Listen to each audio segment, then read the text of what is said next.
Welcome to the 3Down Podcast. My name is John Hodge, and I'm joined by the Chief JC Abbott. Fresh off a fantastic CFL Draft broadcast, you and Ben Grant did a fantastic job on the live stream. I wish that the CFL Draft Tracker had done even a fraction as well as you guys did. There were no picks coming in. It was chaos having to rein in some of these selections, but you guys handled it like pros.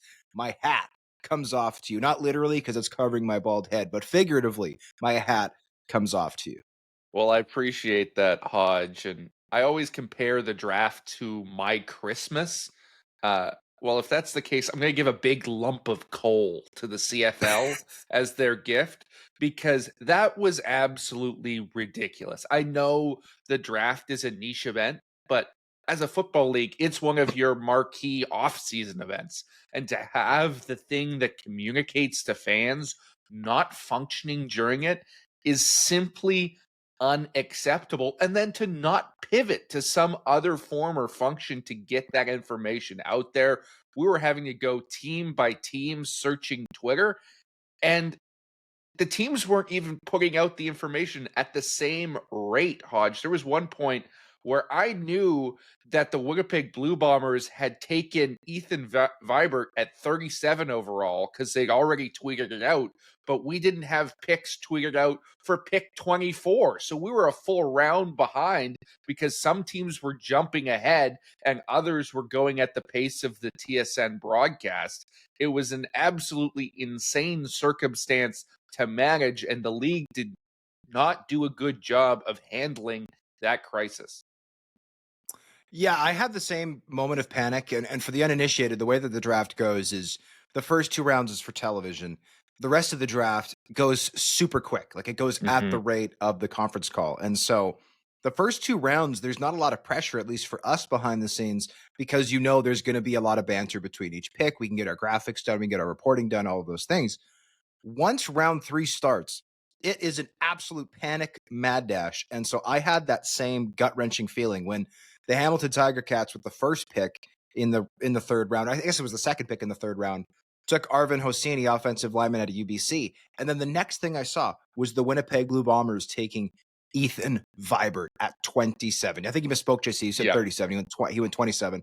But I was like, oh my God, we're over halfway through what's going, and then all of a sudden I had to open 9 tabs going through all the different teams. And a very simple solution to this was simply for the CFL to use its CFL communications account at CFL_PR, which exclusively exists for the league to tweet out information and news that is pertinent for members of the media, and just do that with the conference call, right? Because that way all the information is coming out of one central spot from an official source.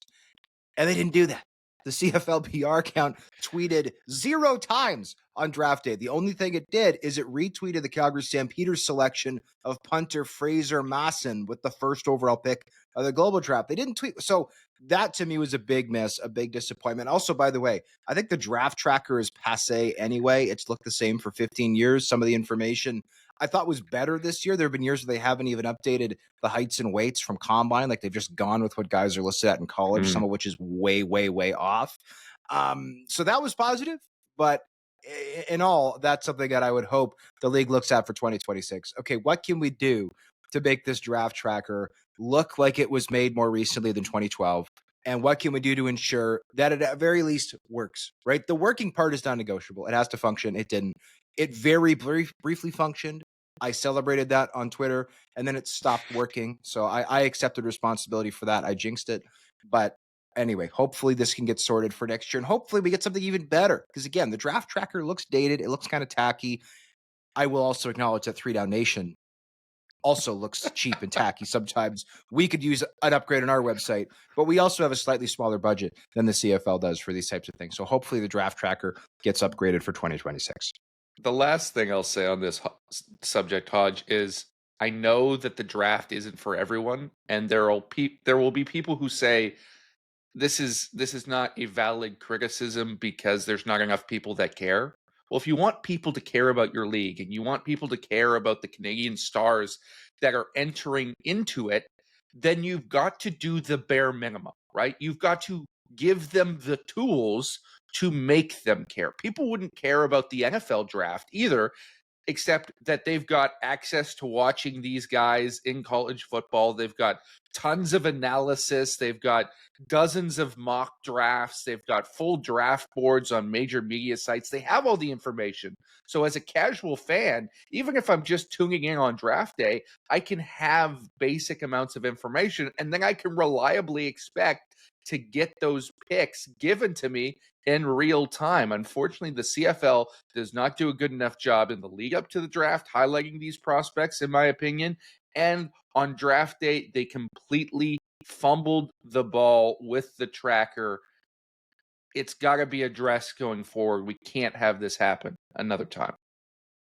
I'll disagree to some extent on the first part. I thought CFL.ca had way more draft coverage this year than it has in the past, but I certainly 1,000% agree on the second part. And this was an issue that was raised when Stuart Johnston had his introductory press conference. Is like, on the one hand, it's like, well, the league needs to do a better job of getting the media out.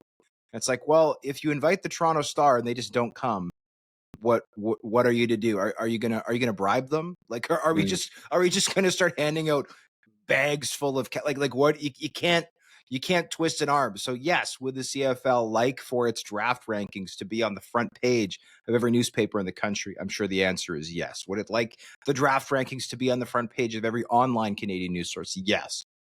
There's not much they could do about that. One thing they can, however, do is get a damn draft tracker that actually works. So hopefully that will happen for 2026. Enough whining, JC. Let's get into our coast to coast breakdown. Obviously, you and Ben Grant broke down all of the selections as they came in. I was going to say live. It was, again, some of it was delayed out of order, but you guys did a fantastic job adjusting to some very bizarre circumstances. We today are going to break down the draft by team. So we're going to go coast to coast. We're starting west. We're going east. We're going opposite the sun. We're going to start with the team that you primarily covered, JC, the BC Lions. Second round. This team had 2 picks in that round after trading up to get to 16 overall. They took Hayden Harris, defensive lineman out of Montana, defensive back Jackson Findlay, and then from rounds 4 onward, they took 3 offensive linemen, Connor Clausen out of Regina, Dre Doran out of Kansas, and Alex Berwick out of Western, and kind of fleshed that out with a couple of teams' bodies in Chase Tataran, linebacker out of Alberta, and Lucas Stoikos, running back, more of a fullback, out of the University of Toronto. I'm curious, do you think the BC Lions hit it out of the park? Did they strike out? Or was this maybe more of a ground rule double? I'm underwhelmed with this draft, to be honest. Maybe it's a single is how I would describe it in baseball terms. I know that the BC Lions, in their philosophy with the draft, felt that they didn't need to add a lot of elite Canadians because they've had good Canadian content. And that's part of the reason why they were willing to lose their first 2 draft picks, Hodge, with their salary cap violation, because they felt confident that they weren't going to be hurt in that way. But if you don't have a pick until the second round and you've lost your first 2 draft picks, to me, taking a futures with your first selection is a bit of a head scratcher. I like Hayden Harris a lot as a player. He's a first round talent. There's a reason he's under contract with the Buffalo Bills, and I can understand why the Lions would covet him as a guy who can potentially come in and step in behind Matthew Betts and provide depth for them at that Canadian defensive end spot now that Josh Archibald isn't there. But he's not going to be here for at least half a year until training camp with the NFL is over, and potentially longer than that.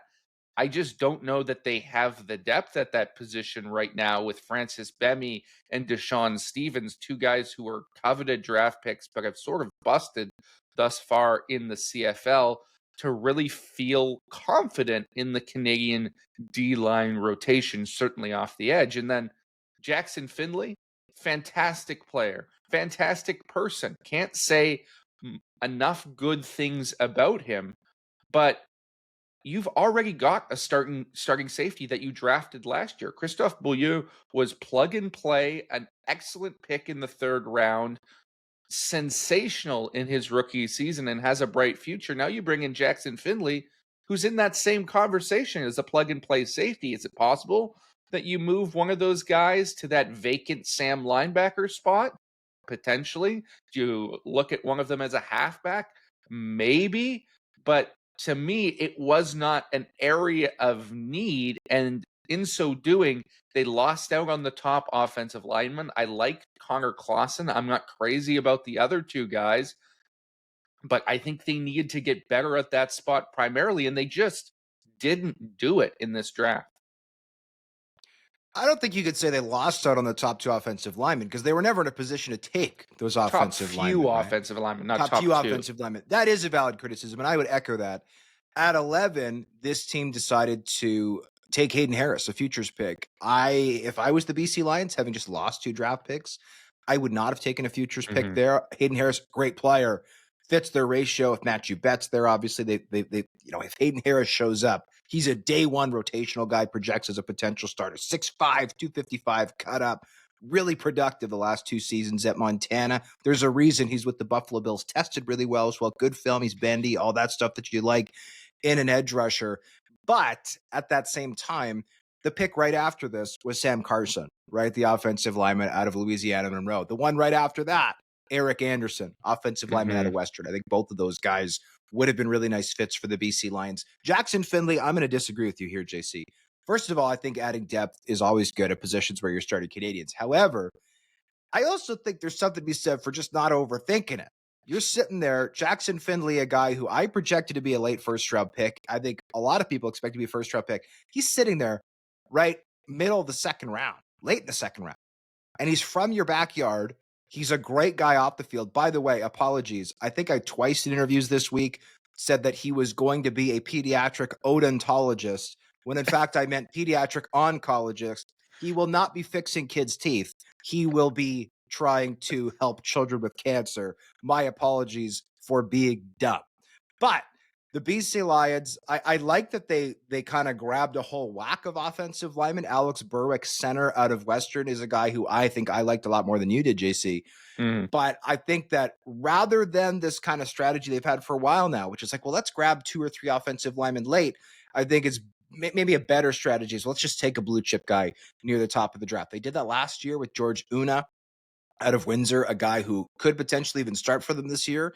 I think I might have used that strategy this year at 11, but I love the pick at 16. If you can add a great player, a great kid off the field, all that stuff, I don't think you overthink it. And Lucas Stoikos, by the way, in a league that is having trouble filling the fullback rooms across the country, what position that still matters in the CFL with all the special teams work and the limited size rosters and the double tight formations that so many teams use, all those things, I think Stoikos was really nice value in round 8. Any final thoughts on BC before we go on?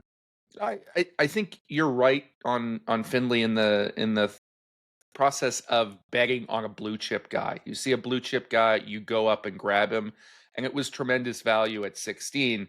It's just going to be a matter of how you get those guys on the field, right?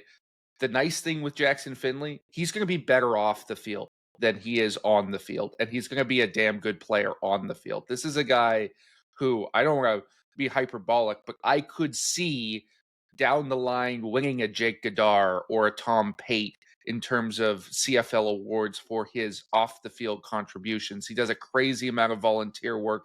Like you said, he's going to be a doctor for children with cancer one day eventually. He's a legacy with the BC Lions because his grandfather played for the team, was a multi-time All-Star at linebacker for BC. So all these things come together. I think you are banking on him sort of filling that Canadian leadership role in the community that players like David Mackey, who have now retired, used to fill. He's going to be the next generation in that as well. The Calgary Stampeders are up next because the city is west of Edmonton by like a foot. It's like literally a foot, but it is actually west of Edmonton. First overall pick, the team takes Damian Alford, receiver out of Utah. Not a player that was mocked at first overall. I had him mocked to Calgary at pick 8, a spot he may have been available at. We will never know. At 8, the Stampeders take offensive lineman Christopher Fortin out of Connecticut. Rounds beyond that, their picks include tight end Quincy Vaughn, converted quarterback out of North Dakota, Anton Hay out of Laval, Nicky Farinaccio out of Montreal. I'm not going to read every single name because there are 9 names or 10 names here. My apologies. So if you are listening along, watching along, feel free to bring up our article up at 3DownNation going through them. We will mention some of these picks as we chatter, but I don't want to sit here and read lists of names. I don't think that makes for a good pod. So JC, your initial thoughts on the Calgary Stampeders draft. What did they do well? What did they not do well? Well, let's start at first overall. I know a lot of people were surprised that it was Damian Alford. I was not. And if you check the receipts, Hodge, back in the group chat, I think after the combine, when we were floating guys we thought to go first overall, I said, don't count out Damian Alford because I had it on good authority that the Calgary Stampeders had done their homework on him and were confident that the fact that he didn't play at Utah last year was not his fault. So they were betting on the Syracuse tape of a guy who's 6'5", 224 pounds, and runs a 4.46 with crazy speed. I think that's a very intriguing mismatch to add to your offense, and I wasn't surprised to see Dwayne Cameron and the Stamps go in that direction. I like a lot of their picks. The one that did surprise me was 17th overall, tight end Quincy Vaughn out of North Dakota. He's going to step in as your short yardage QB right away. I don't see the value as a receiver or as a blocker right now for that tight end H-back position. In fact, I think he's going to be worse at both of those things than a guy like Rice and John, who basically couldn't get on your Stampeders roster the last couple of seasons. He's going to play because he's a big body. He can push the pile forward. He's great in that short yardage QB role. I would not have taken him anywhere close to 17th overall. Yeah, when I polled around 12 people around the league as to who they thought would be the number 1 pick, there were only 4 names that came up. Damian Alford was not one of them. That being said, I do recall that conversation we had in Regina, and I do know, and there was a reason I mocked Alford to Calgary at 8. I knew that they liked him. So I wasn't shocked when Damian Alford was the pick. I didn't think receiver was the biggest area of need for the Stampeders. That being said, maybe their plan is to start 2. They appear to have 4 American starters on the roster, but between Clark Barnes, Jalen Philpott, you could certainly start those 2. And if you get Damian Alford under contract, remember he has an NFL minicamp invite coming up still, then I think he's obviously ready to be a backup to both of those guys. You can't hate on the size, the athleticism. I mean, 6'5", 205 pounds or 225 pounds, running sub 4.5. There's only a handful of athletes in all of professional football, right, who have those types of measurables, that height, that weight, that speed, right? It's rare. It's ultra rare. So I get the pick from that perspective. And he was very productive at Syracuse. Originally, Alford planned to come to the CFL Combine. He reneged on that. He also, prior to that, transferred to Florida Atlantic, or at the very least announced his intention to transfer to Florida Atlantic. He then reneged on that, deciding instead to go pro. So I think some teams might have been a little bit turned off by kind of this hokey pokey thing, 1 foot in, 1 foot out, 1 foot in, 1 foot out. But obviously that didn't bother the Calgary Stampeders one bit. They took him at first overall, and it's going to be exciting, right, to see him. I know that Dwayne Cameron, who spoke to the media on Tuesday night, likened him a little bit to a Justin McInnis, right? A long 6'5" guy with some speed, NCAA product. Obviously, VA had a ton of success throwing the football to Justin McInnis. He's now going to try to emulate that with the Calgary Stampeders. Fortin, I thought would be a top 6 pick in this draft. I don't think he's a super high floor offensive lineman, or pardon me, high ceiling offensive lineman, but I do think he has the potential to, at the very least, be a periphery all-star. I certainly think he's going to be a starter, but he's got a super high floor. He's ready to play now. He's ready to be your 6th guy. He's got some experience at center, should be a guard at the CFL level. I didn't expect him to be on the board at 8. That's a home run. That, to me, solidifies Calgary's offensive line really well. Anton Hay, 5 blocked kicks. You kidding me? At 20, great value for a special teams demon who's going to rotate for you on defense as well, doing some work at safety, maybe a little bit of halfback, maybe a little bit of Sam.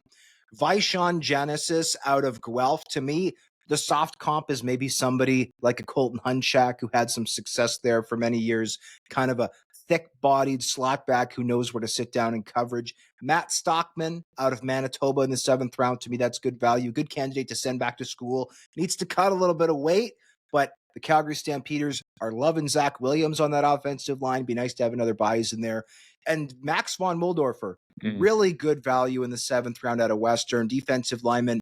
He carries his weight more in his upper body, more of a barrel-chested guy. Generally, that's not what you want. You like guys with lower centers of gravity down in the trenches. That being said, he is a physical specimen, was the darling of the CFL Combine, and was also productive at Western. Not a guy who was, a monster in the gym but didn't do anything on the field. So I like that.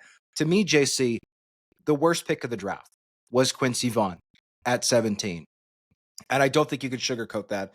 Quincy Vaughn is a short yardage quarterback. To me, and he's very good at that. Scored a ton of touchdowns. I talked to him before the combine. He told me that he was not stopped short of a first down on 4th down this entire past season. It might have been one. I'd have to go back and check my notes. But he's an excellent short yardage quarterback. Big-bodied guy. His dad played in the CFL. His brother, Justin, played defensive line for the Hamilton Tiger Cats back in 2017. But we're talking a team that has VA as the starter. You've got PJ Walker, presumably as the backup. We'll see what he pans out, what he turns into. He started NFL games. You love that, but he's not a spring chicken. You could have had Taylor Elgersma with this pick. I know we're going to talk about Taylor Elgersma a whole bunch later on in the show, so I don't want to belabor it. But 5 years from now, and don't get me wrong, we don't know what's going to happen with any of these prospects. Obviously, this is all speculation at this point, as it is with the teams. They're projecting, they're speculating as to what these guys will become. But 5 years from now, it's not impossible that Taylor Elgersma is going to be the most outstanding Canadian in the CFL. Dare I say the most outstanding player in the CFL. And we're going to look back and go, wait, who passed on Taylor Elgersma? And we're going to go, oh, right, Calgary passed on him at 17 to take a short yardage quarterback. Like, that to me is actual insanity. So I like all of this draft with the exception of pick 17. And I'm not for a second suggesting Quincy Vaughn is a bad player. I just had him in round 5, probably. I did not have him anywhere near the top 20. Yeah, I view him very similarly. I think you're projecting special teams value. I don't know that it's there right away. He's got the size to do it, but he's never had to do it before. You've got a lot of key special teams pieces with your other picks, guys like Anton Hay, Nicky Fernaccio, Vaishon Genesis, who I think is the best special teams body for a receiver in the draft, Ludovic Choquette. All of those guys are going to contribute for you on special teams. So they did a really good job there. I just didn't see the need with Vaughn. Yes, William Longley is long in the tooth, but he's not going to replace that role right away. And yes, you lost Tommy Stevens, but they signed a guy in Joey Gatewood who is basically just Tommy Stevens 2.0 to come in and compete for that short yardage job in training camp as an American. I don't think Quincy Vaughn is going to be necessarily better than him. Maybe he gives you better ratio flexibility and he allows you to have another non-short yardage quarterback on the roster. But that was interesting in that aspect. And if you want a guy who's big enough body to do your short yardage, yeah, he hasn't done it necessarily in the same extent, but Elgersma could do that. Like, he is big enough to do that at the CFL level and push the pile forward, despite the fact he's not particularly athletic. I've had scouts tell me they were confident that he could do that right away as a rookie. I don't know why Calgary would pigeonhole themselves with such a limited prospect, in my estimation. Well, and it was interesting watching the combine with you, JC. You had a converted quarterback, Quincy Vaughn. He did convert to tight end, by the way, in 2023. So he's got some tight end experience. He's caught some passes. There was also University of Manitoba quarterback Jackson Tuchinski out there who was playing receiver for the first time. And I thought Vaughn and Tuchinski very much looked like quarterbacks trying to play different positions. At no point did I look at Vaughn and think, wow, that's a fullback, that's an H-back, that's a tight end. At no point did I look at Tuchinski and say, wow, that's a receiver. And I'm not for a second suggesting that Vaughn or Tuchinski are incapable of becoming those things. What I'm saying is right now, they're not those things. So that pick was a total head scratcher to me. Other than that, I really like Calgary's draft. Edmonton Elks got arguably the steal of the draft in defensive lineman Darian Newell out of Queens at 10th overall. This is a guy who I mocked at number 2 to the Hamilton Tiger Cats.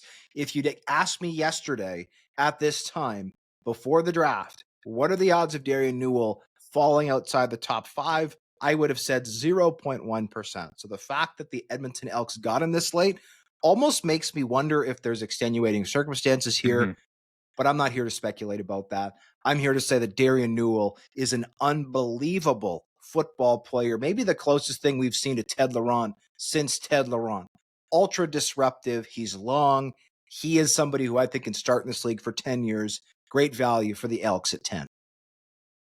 Absolutely. This was the pick of the draft in my estimation.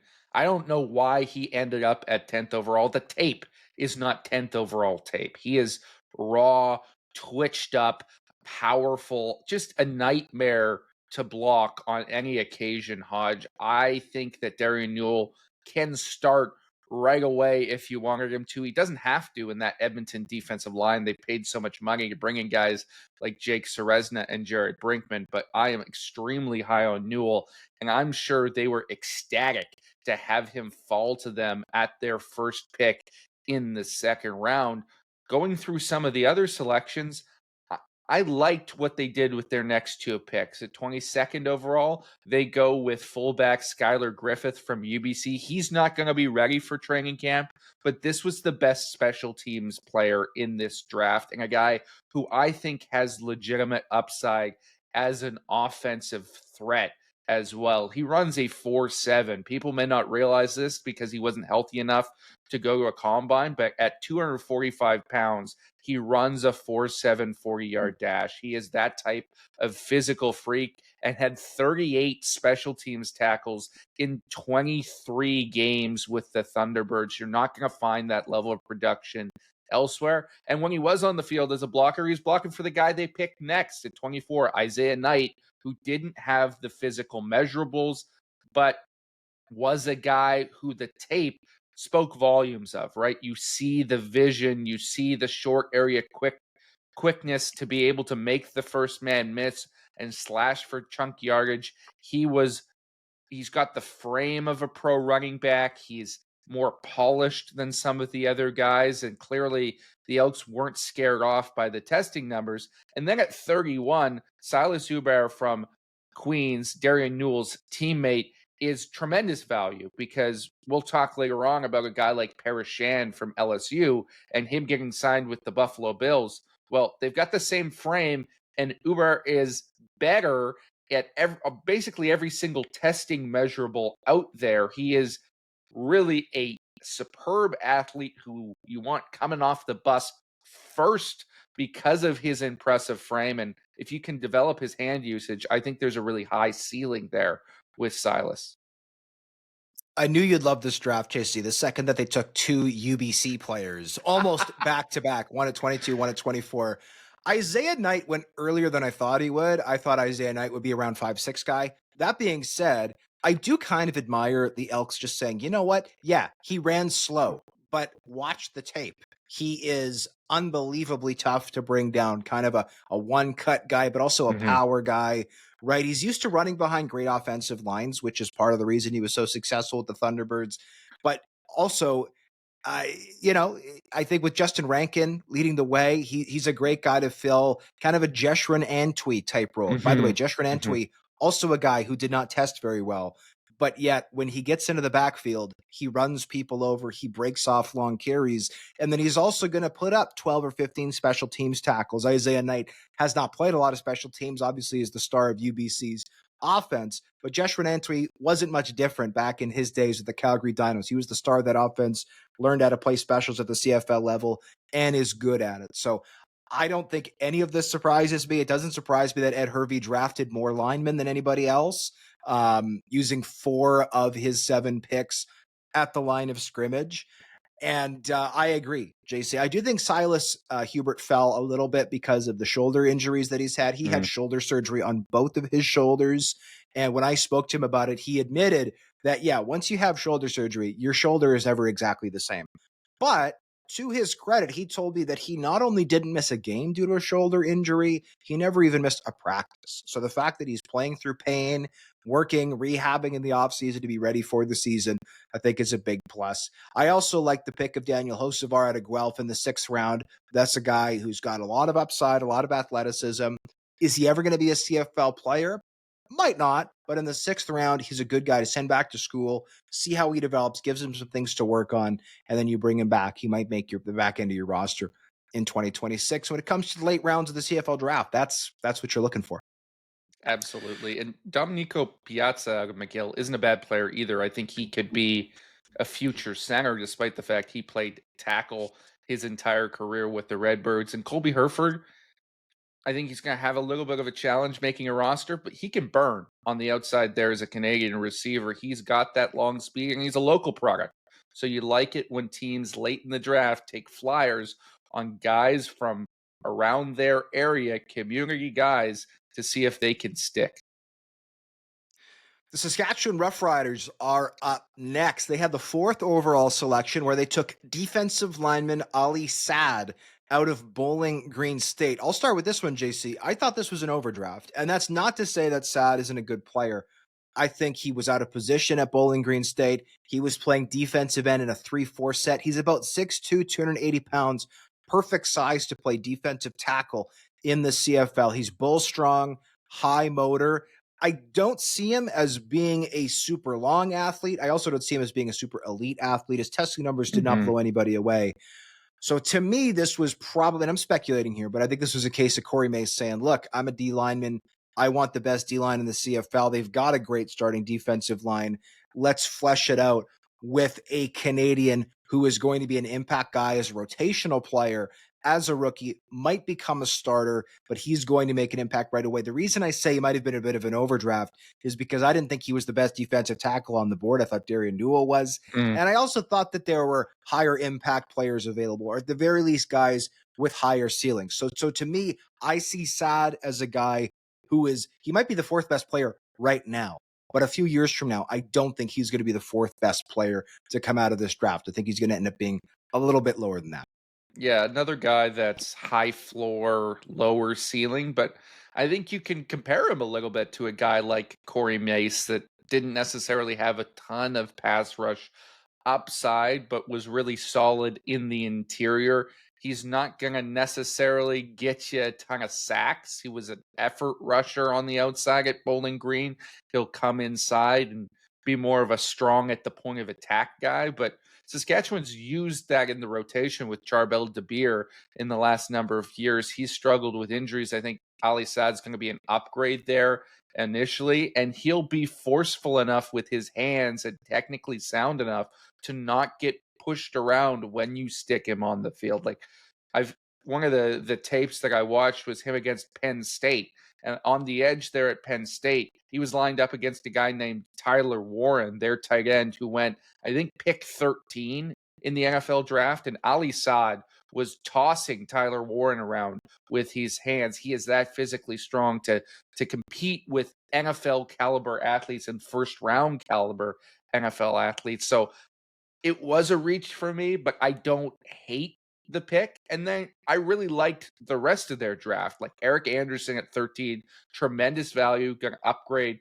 their offensive line right away, which is a little bit soft in the depth capacity. The potential to add Curtis Rourke at some time down the line to what is supposed to be Canada's team and the biggest or fan base in the CFL, that's huge. I think that would be a marketing sensation if you had a Canadian quarterback in Regina. And then quality special teamers and Seth Hundaby, Liam Hoskins, those guys are going to contribute eventually at the back end of your roster and play meaningful minutes for you as a team. Even getting a guy who wasn't on the same or number of people's radar because he was at the Invitational versus the National, I think that's quality depth if you're going to start a Canadian at cornerback in Tavon Campbell, like they seem to be planning to do.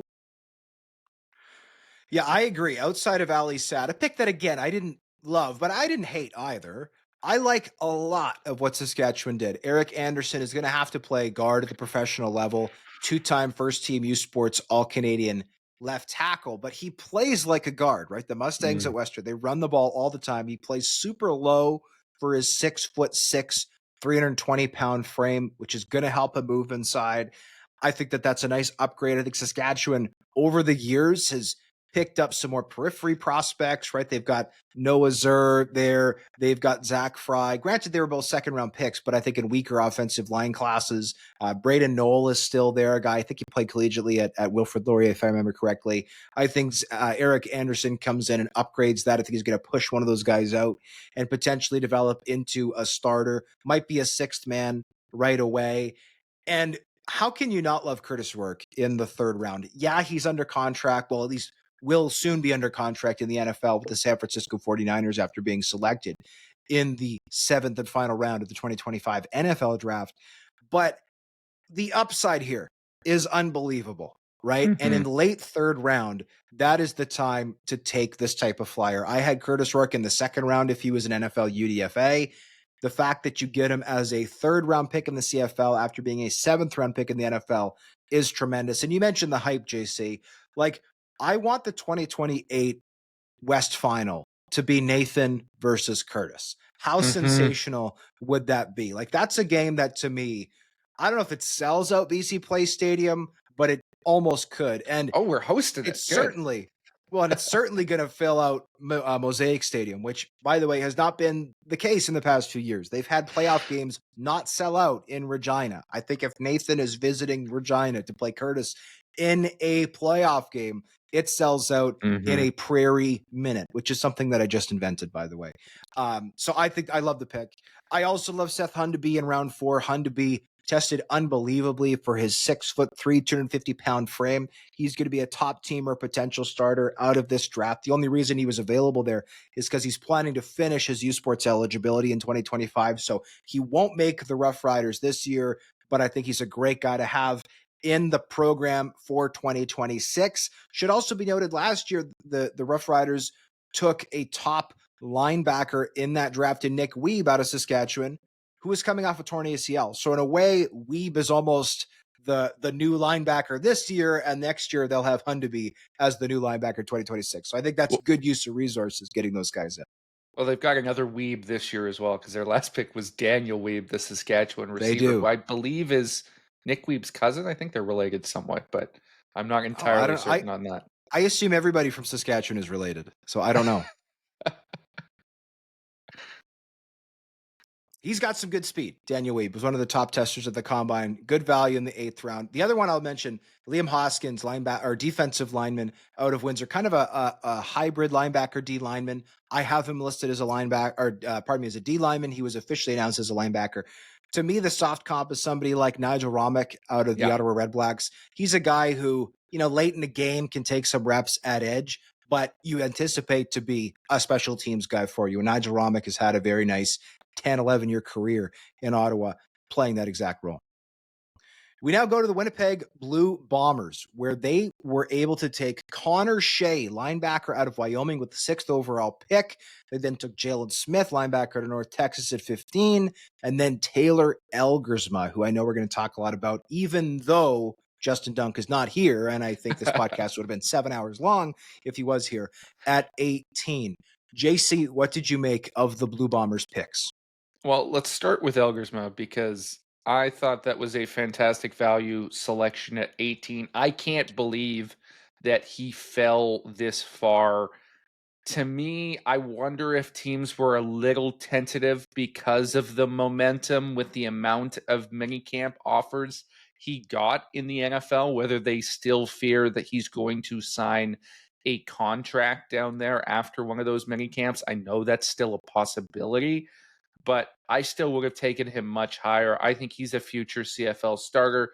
To get him in a place where he can sit behind Zach Collaros and learn for at least 1 year, probably a couple, I think that is a tremendous, tremendous fit. And he's going to be a fit for the Bombers' locker room mentality as well. He has got that same sort of hard nosed, put your hard hat on and go to work type of mentality that they love in that Bombers locker room.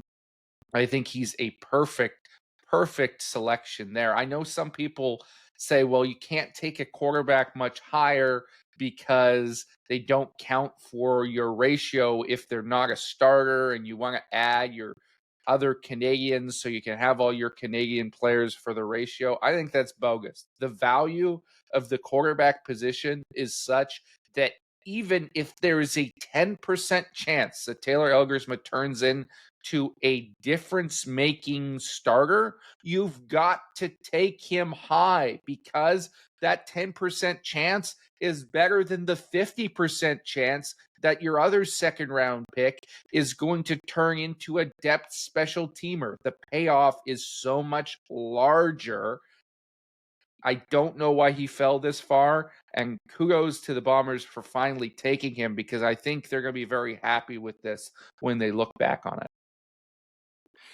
Yeah, one of the things I was thinking about, and by the way, we were in our group chat, the three of us, including Justin Dunk, yesterday before the draft. We were sharing different murmurings we were hearing. There had been some talk that maybe Tiger Shanks was the top guy for Calgary. Then there was some chatter that maybe it is Taylor Elgersma. And what I put in the chat was, honestly, Elgersma at one would be smart. And then I wrote a word that I can't say on the podcast, so I will replace it with bleepin'. Why the bleep not? And the reason I put that was because thinking back to 2020, like Nathan Rourke was the 15th overall pick in that draft.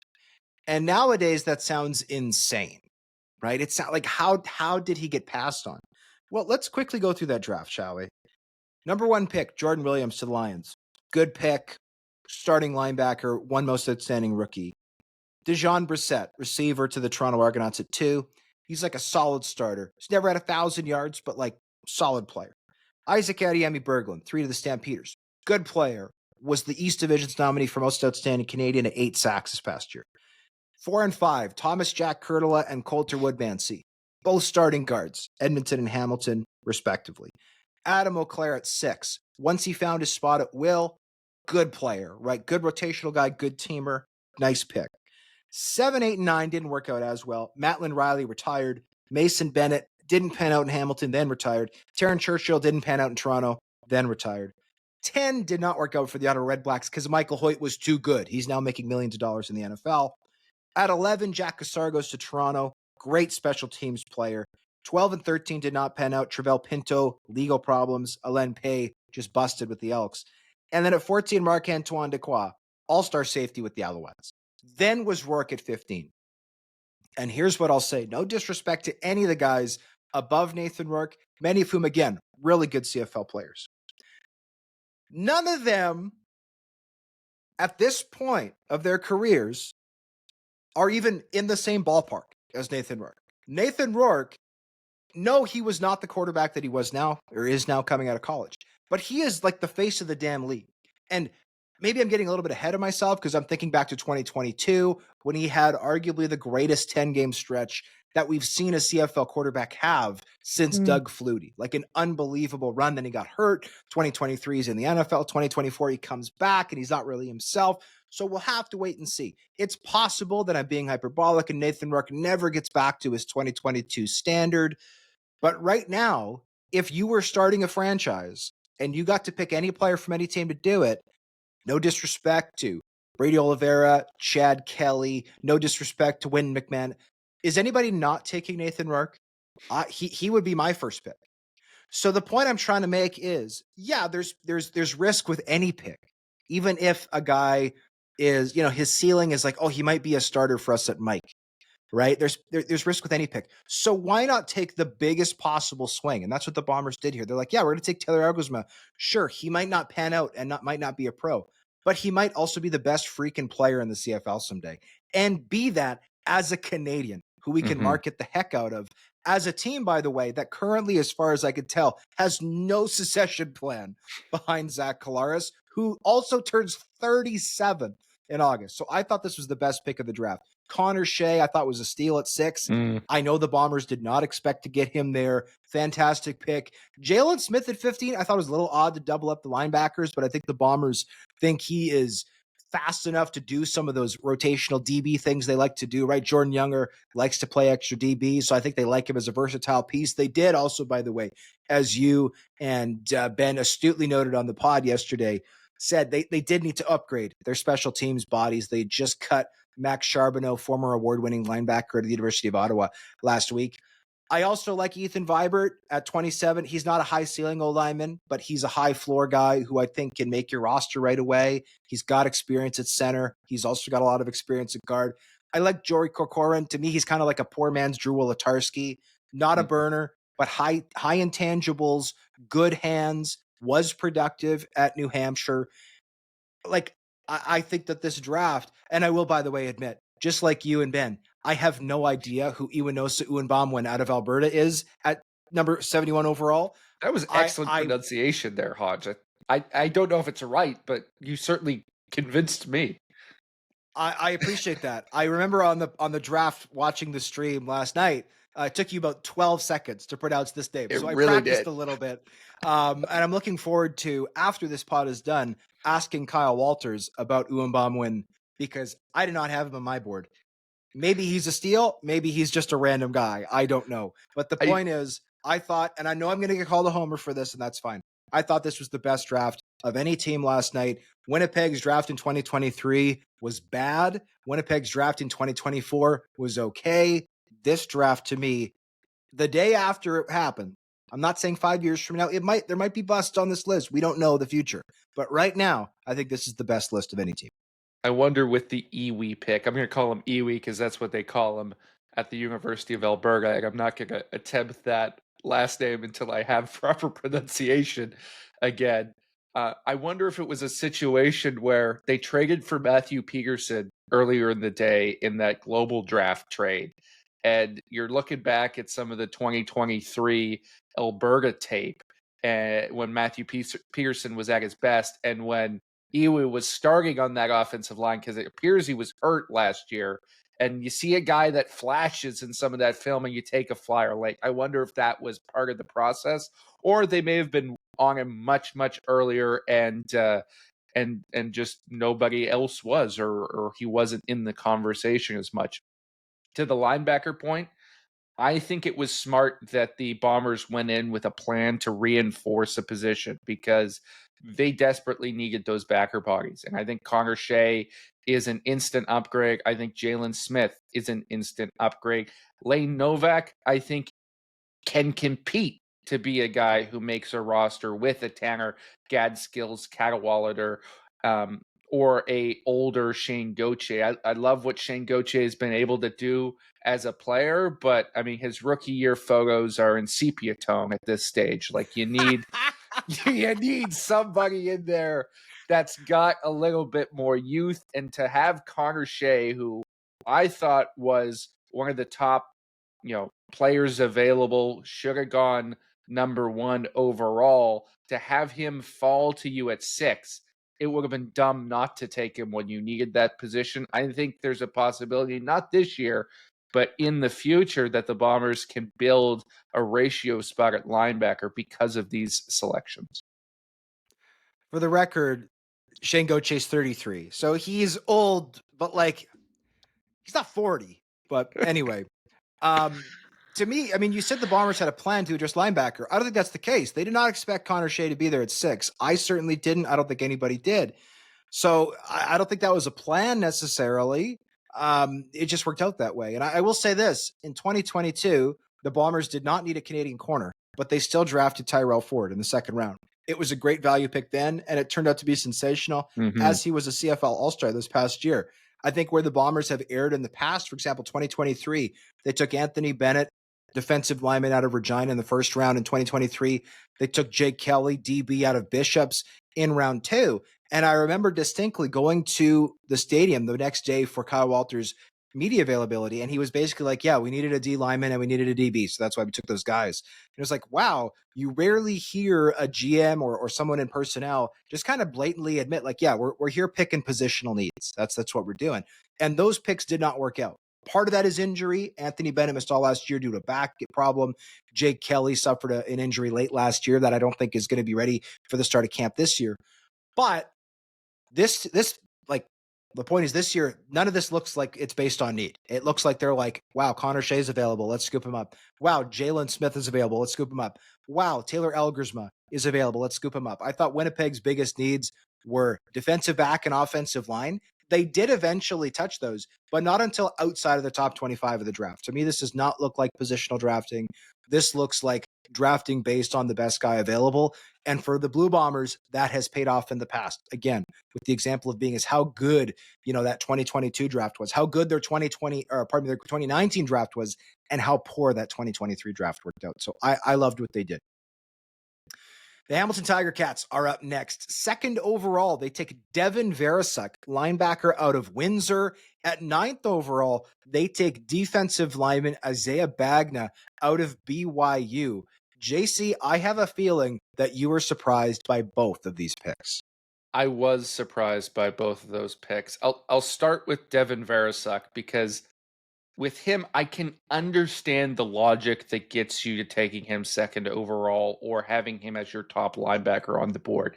The physical traits are off the charts. The size is incredible. You could easily say he's got a higher ceiling than Connor Shea. I can see that logic.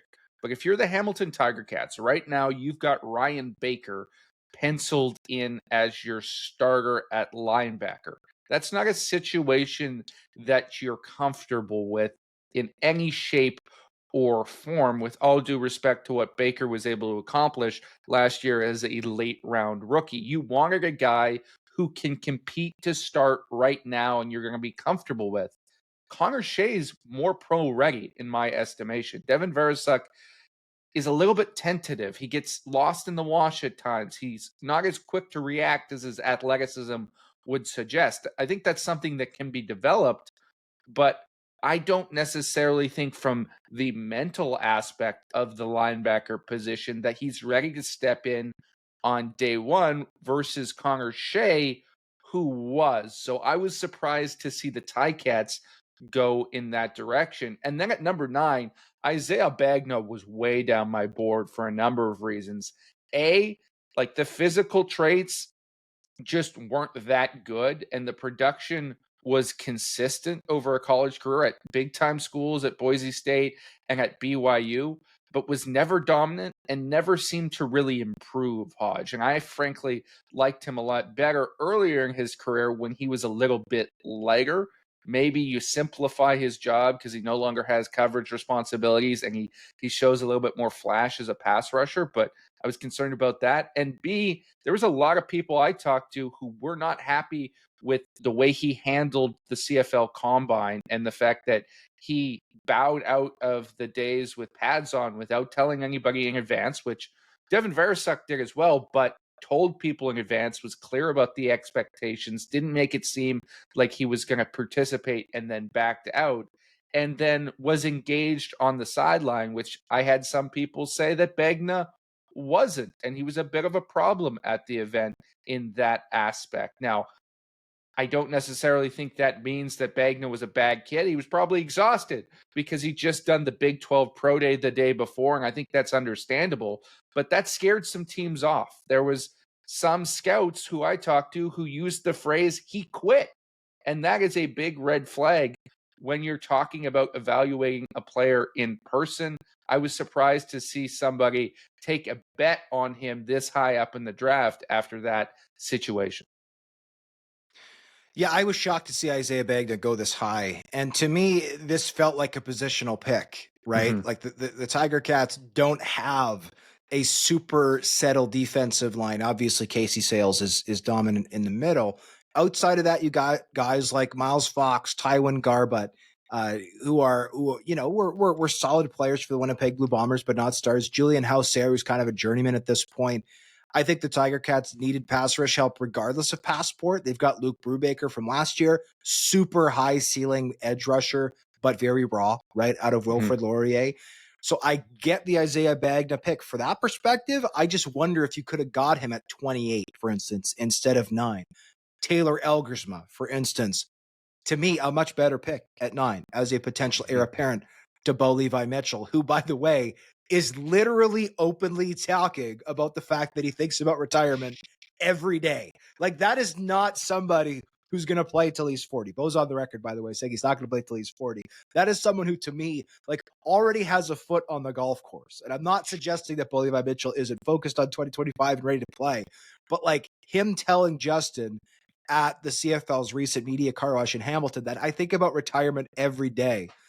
Like, who's your next QB? And I don't care how good Isaiah Bagna is. He is not going to develop to be as good as what Taylor Elgersma could be, right? Mhm. Like, his ceiling is not higher than Taylor Elgersma's ceiling. And imagine how packed the currently nameless stadium in Hamilton would be if Taylor Elgersma was an MOP level quarterback. Again, he could bust. I'm not saying that he's going to be all this in a bag of chips, but I have talked to multiple CFL scouts who, before the draft, said that he and Curtis Rourke project as CFL starters. So I did not get that pick at all for the Tiger Cats at 9. I love the pick at 21. Arvin Hosseini needs to get a bit stronger. Only 16 starts at UBC, but I think a really good guard. This was not a needs pick for Hamilton. They've got a lot of good depth on that offensive line, but I love that they're continuing to replenish that group. Max Bannatyne, I did not expect him to fall to 28. Good player, plays bigger than he is, ran really well at the combine. I think he fell under the radar a little bit with how much Nate Boscheman got pumped up out of Calgary, how much Jackson Finley got pumped up out of Western. I spoke to people who thought Bannatyne was just as good as those two. And then I love the pick of Nate Marty at 65. Nate Marty did not test well. He does not move very well, but he is a high IQ player who played at Arkansas State. He's got that NCAA pedigree. And again, for a team looking to get tougher on the I think on both sides of the ball, but specifically on the defensive line, I thought that was a nice addition in round 8. I like the Tiger Cats draft overall, especially this middle of the draft, but I'm not sure about Isaiah Bagna at 9.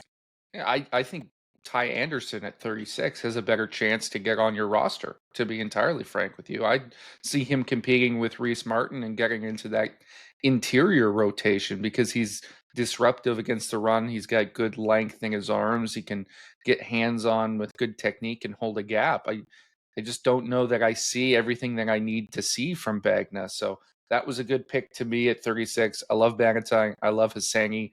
I think Ronan Horrell at 48 was a bit of a reach. He hasn't been a full-time starter at UBC, but special teams upside, and then special teams upside with Jake Nitty-Chorik from Manitoba, who, was not a very good corner, but was a 6'4", 200-pound corner, which is not something you see very often. You project that as a depth safety special teamer, and they needed to add some depth behind Stavros Katsantonis. They got it with Bannatyne, Horrell, and Nitty-Chorik. Stats are a flawed metric, but they are also a metric, and I do think that they matter to at least some extent in the draft process. For the record, Isaiah Bagna, 25 games at defensive end for BYU over the last 2 seasons, 2 sacks. Nate Marty, a gap-plugging nose tackle at Arkansas State, lower level of competition, sure, but still nothing to shake a stick at. 23 games over the last 2 seasons, 6 sacks. As a nose. So running like that to me is 5-4-5. Yeah, and like so that is part of what's making me scratch my head. So I'm looking forward to hearing the rationale from GM Ted Gavaya, who's very candid, I think, with the media, why he loves Bagna so much. I'm curious to see that. Toronto Argonauts at 7, I thought had one of the best picks of the night, taking defensive lineman Jeremiah Ojo out of Montreal. I have admittedly a lot of questions about the draft after that, but I will let you, JC, rave about Mr. Ojo. Yeah, to me, Jeremiah Ojo is your replacement for Robbie Smith. That's his ceiling. He's got great first step quickness, great bend. He's strong for a little bit of a shorter defensive end, but got decent weight behind him, long arms. Like, he's only 6'2", but he's got just a hair under 34-inch arms, which is exceptional length. That's the same as guys like Parashand, who we'll talk about in a minute. And oh no, I forgot to put my onion beside me, Hodge. I need to go get my onion. I have not. I'll tell you what. I'll finish your thought. I'll take over, and you can go get your onion. Excellent. Absolutely. Okay, I will go get the onion because I'm doing onion eating expedition doing a Parashad, but Ojo is going to be an absolute stud of a pass rusher. And after losing the guy in your Canadian rotation in Robbie Smith in free agency, to get a guy who has similar upside on a rookie deal, I think is a big win for the Argos. Parashad, I'm not as high on, and that's why I'm going to have to go get the onion now. But I will let you speak about him while I run to the fridge. Paris, wait, you refrigerate your onions? Yeah? You don't have to refrigerate onions. Oh, man. They're keep them fresh. I'll be right back. I have so many questions.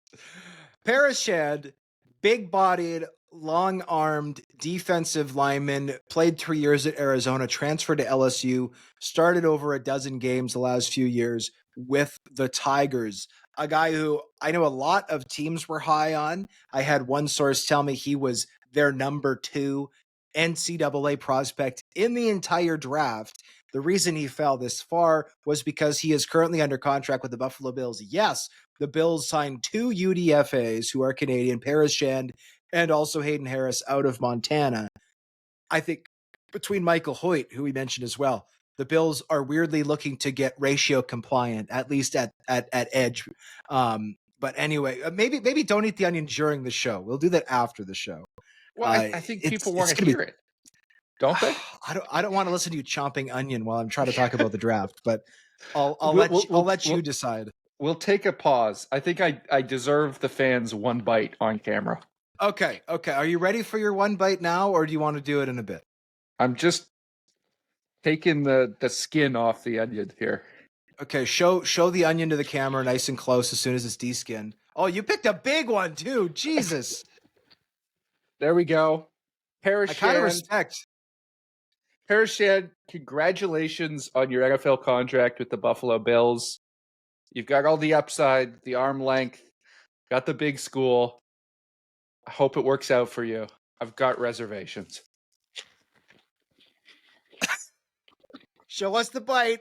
Show us the bite. Closer. Oh, there we go. Oh, that's a legit bite. Okay, keep going. Keep going, onion boy. Let's go. Keep going. Oh. That'll make your eyes water.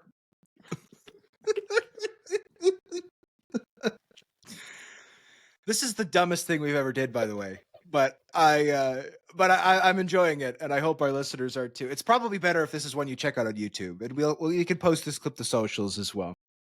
JC Abbott, Onion Boy, wrong about Parashad getting a UDFA. Onion, we're gonna start calling you Cheesy Onion or Onion Cheese, some combination of those two. It's a great flavor combo. Rose is over here dying. My goodness. I will eat some more of this after we're off the pod, but there you go. There's some bites. Those are legit bites, and I kind of question your sanity actually by how large of an onion you chose, but whatever.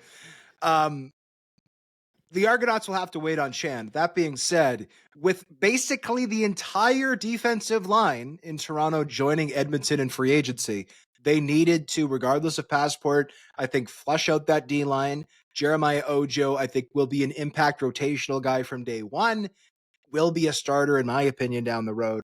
Parashad, you might have to wait on him for a year or two. He's got a lot of good traits, but I know JC has concerns about him being bendy enough to rush off the edge.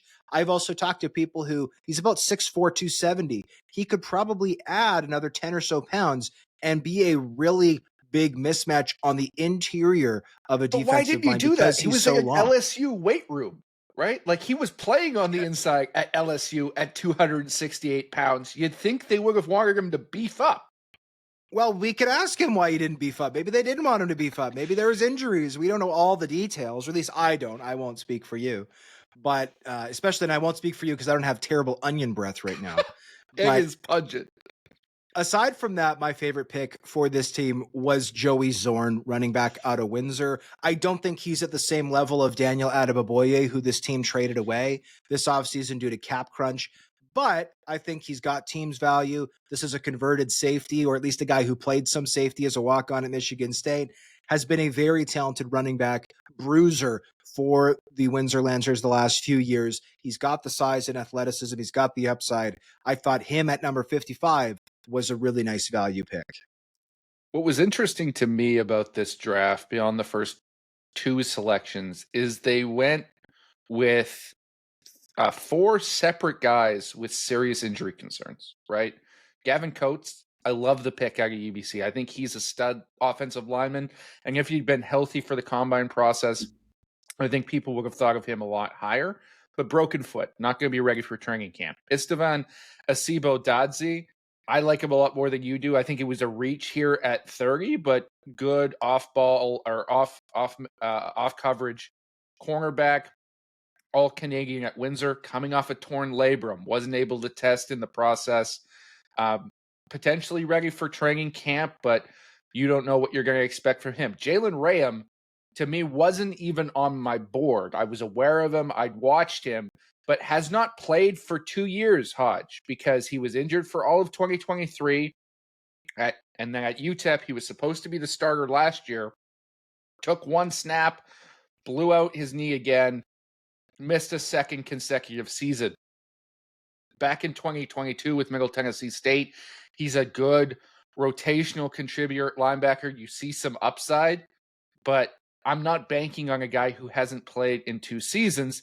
And then all the way at the bottom of the draft at pick 72, you go with Demetrius Masuka out of McMaster, who is now transferring to Guelph. He's not going to be healthy until at least September because he's coming off back-to-back ACL tears.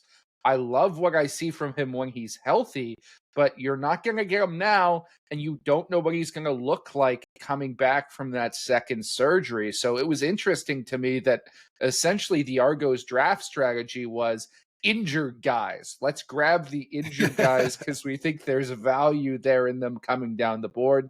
You like the Zorn pick. I love the Ethan Pyle pick at 64. The rest I'm a little skeptical of for factors that are outside the player's control. Yeah, Ethan Pyle needs to add weight. He's only 280 pounds, but he did test very well. He's got some nice film at center. I like him as a guy to send back to school and send him with a few pints of ice cream, a few pounds of butter, try to get that weight up. So I like that value pick. But overall, I do have questions about this draft. I don't think it's a bad draft class. To me, the Jalen Rayam pick was well overdrafted. I talked to scouts who didn't particularly like his game. His Pro Football Focus grades were very poor from when he was healthy, and you're right. I think he's a great 8th-round flyer. I don't think he's a good pick middle of the 5th round. So Jeremiah Ojo's doing a lot of heavy lifting for me. I don't think this is a terrible draft class, but I have some questions about it. The Ottawa Red Blacks took Keelan White, receiver out of Montana, at 3rd overall in the 2025 CFL Draft. They then followed that up at 12 with Sam Carson, offensive lineman out of Louisiana Monroe. I'll start with this one, JC, because I thought, in a way, the Red Blacks kind of corrected it wrong. In 2023, they took Dante Bull, offensive lineman, 1st overall. That same round, we saw Jalen Philpott, we saw Tyson Philpott, and we saw Sam Emilus come off the board. And I think that if the Red Blacks could hop into the DeLorean from Back to the Future, they would probably have opted for one of those 3 receivers with that pick. And Keelan White plays the game almost the exact same as the Philpott twins. He's not a burner. He's not a huge-bodied guy, but he is an exceptional route runner. He's got exceptional hands, was dubbed the Canadian Spider at Montana, and also had a lot of intangibles away from the field. A guy who was a walk-on, who took on a leadership role after garnering a scholarship, was the team's MVP in 2003. When you watch interviews with the kid or you talk to him, he is a high character player, the type of guy who any team would want to have in their room. And I think that if you're the Ottawa Red Blacks, you don't need a starting receiver this year. You've already got, 4 good Americans across, and then you've also got their 2nd overall pick from last year, Nick Mardner out of Cincinnati, who was a starter for them as a rookie. But if you give Keelan White a year to be the backup, and then next year you look to flip one of those slot back spots into a starting Canadian role, I think White is perfectly situated for that. I think he can be the next Jalen or Tyson Philpott or even Sam Emilus. He's a little more different than Emilus, but I think he could be that level of CFL receiver. Yeah, I love this selection. I think it's a perfect fit. It has a need. It's a great player. I think you could have made a strong argument for Keelan White as number one overall, the most polished guy in the draft. To have him at 3 when you need a receiver, I would have run to, I guess it's not a podium here in the CFL draft, but I would have jammed that unmute button on the conference call as quick as possible to get my selection in for Keelan White. Sam Carson, I love a lot of his game. He's going to translate well inside to guard as a depth piece after playing tackle at Louisiana Monroe. Mufta Ageli was a little bit high for me. I wasn't necessarily expecting him to go at pick 33, but crazy strong. And despite the fact that he's not a great tester, Hodge, if you look at his 10-yard split, it's on par with some of the best testing defensive linemen. So he's got a good first step off the ball and just tosses opponents there. Eric Cumberbatch,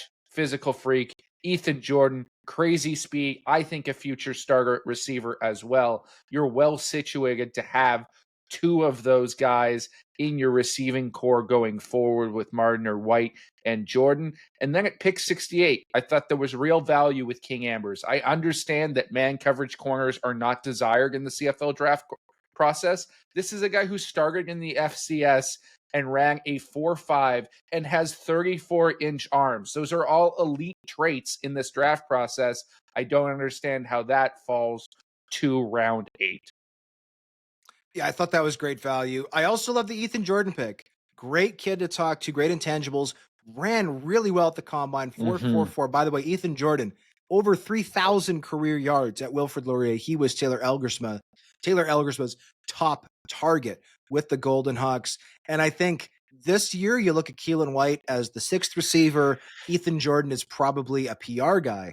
For 2026, I think you look at Keelan White as your second Canadian starter, and Ethan Jordan is your 6th receiver, right? That backup. I think the Red Blacks in one draft, which by the way was not deep at the receiver position.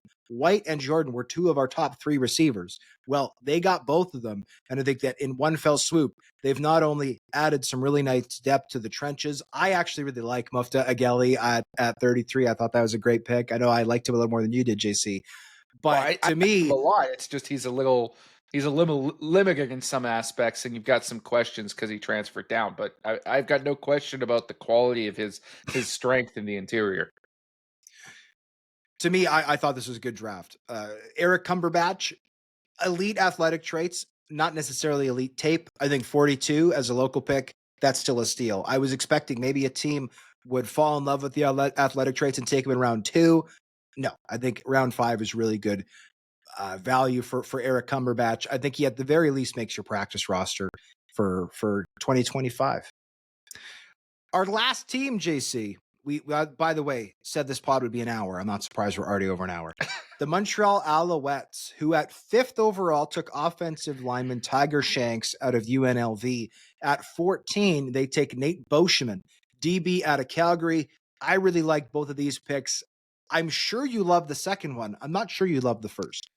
Yeah, I'm not crazy about Tiger Shanks. I have a lot of reservations here. Now, what we don't know is, are the Montreal Alouettes seeing him as a tackle or as a guard, right? And I think that's an important distinction. He was a 4-year starter at right tackle for UNLV, graded out really highly with Pro Football Focus. You see the flashes. He's quick out of his stance. There's some technique there, but he wasn't asked to do a lot, right? He wasn't put out on an island there with the Rebels.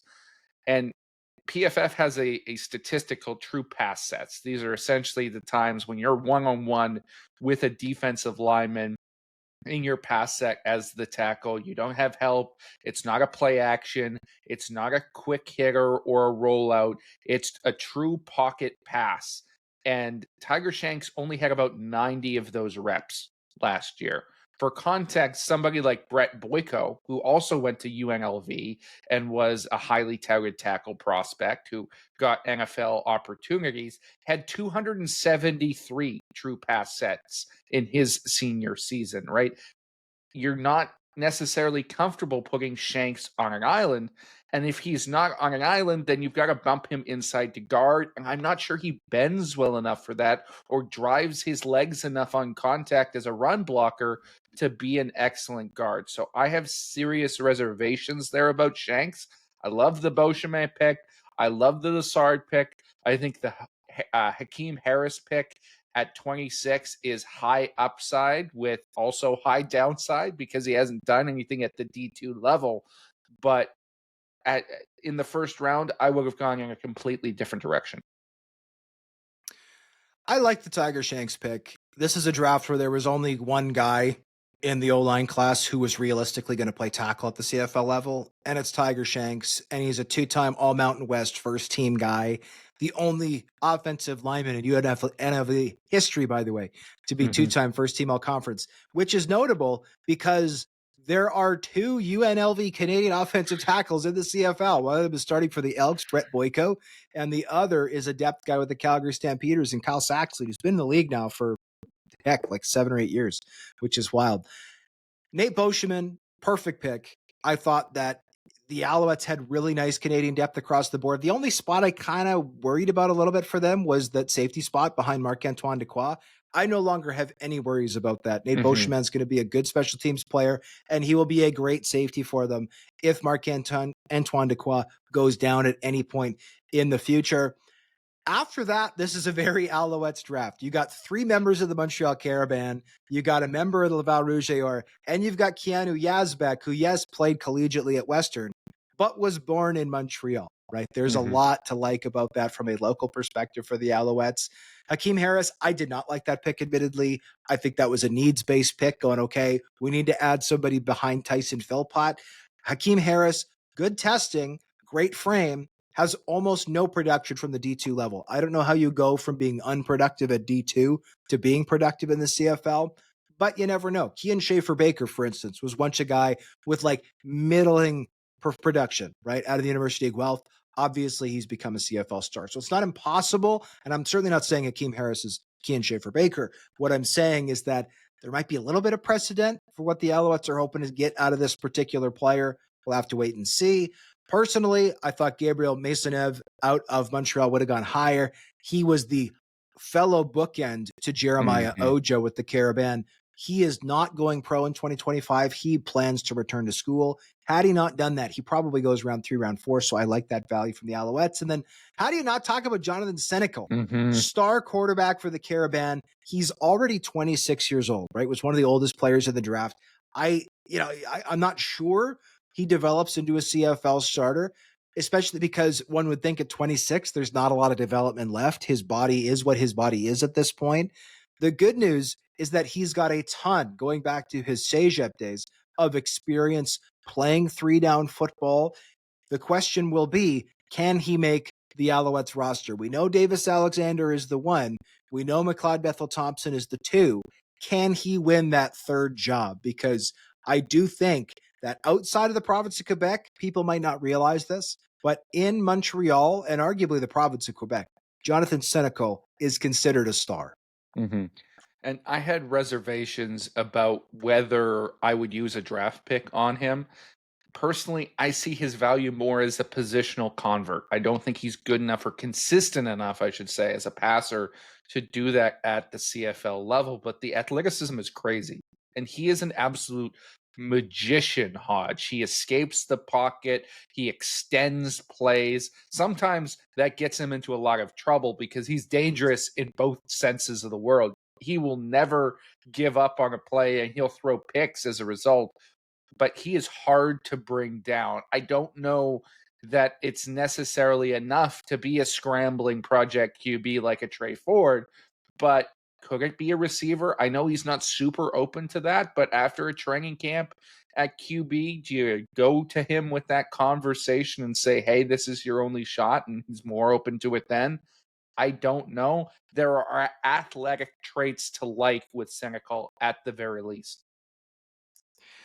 Quick correction. Senecal is 25. He is turning 26 in October. So he's a little younger than I said, but he is still relatively old, right? Turning pro at 25 is above what most guys would be. I don't think Senegal's arm talent is on the same level as a Taylor Elgersma or a Curtis Rourke, but athletically, there's a lot to like. I think he's big enough to survive at the pro level. You'd like him to be a little bigger, right? He's basically 6 foot flat, 200 pounds, but he moves well enough that he'll be able to protect himself a little bit. I'm interested to see whether or not he dresses for a game with the Alouettes. And who knows? Maybe he even gets into a game at some point. The fans in Montreal, I think, would lose their minds because he is, again, a bona fide star in a lot of places in Quebec. That basically has it, JC. We have gone coast to coast. We've broken down these draft classes. I don't think any of these draft classes are bad. I do think some of them are better than others. My top one is Winnipeg. What would your top one be? I think I would go with the Edmonton Elks just because of the value they had at the top, in my opinion. But I like Saskatchewan. I like Ottawa. I like Calgary's draft a lot. I just can't rank it as my top draft because I also think they had the worst pick in the entire draft, as you do with Quincy Vaughn. So if you removed that Vaughn pick, it might be Calgary. I just don't know how you grade a draft as the best draft when you've got that sort of stinker that high up. Speaking of stinkers, it's time for you to finish eating your onion. Give us another big old bite. Oh, I heard the crunch. Is that enough ASMR here? I don't want any more ASMR from the onion. I will verify that JC eats the rest of the onion, though I think our listeners and viewers will agree that you've maybe suffered enough. That's like a huge onion. I don't know why you got the biggest onion in the world. It's the size of your damn head, bro. Like, man. In fairness, I had it before I made the bet, so I didn't buy a special onion. Well, and we know it's fresh because you've kept it in the fridge apparently this whole time.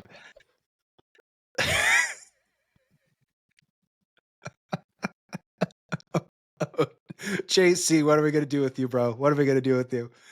On that note, we thank you as always for listening to the 3DownNation podcast. Don't forget to like, rate, and subscribe. Recommend to all your friends. And do yourself a favor. Do not eat an entire raw onion. We'll see you next week when we're back to preview rookie camps opening across the country.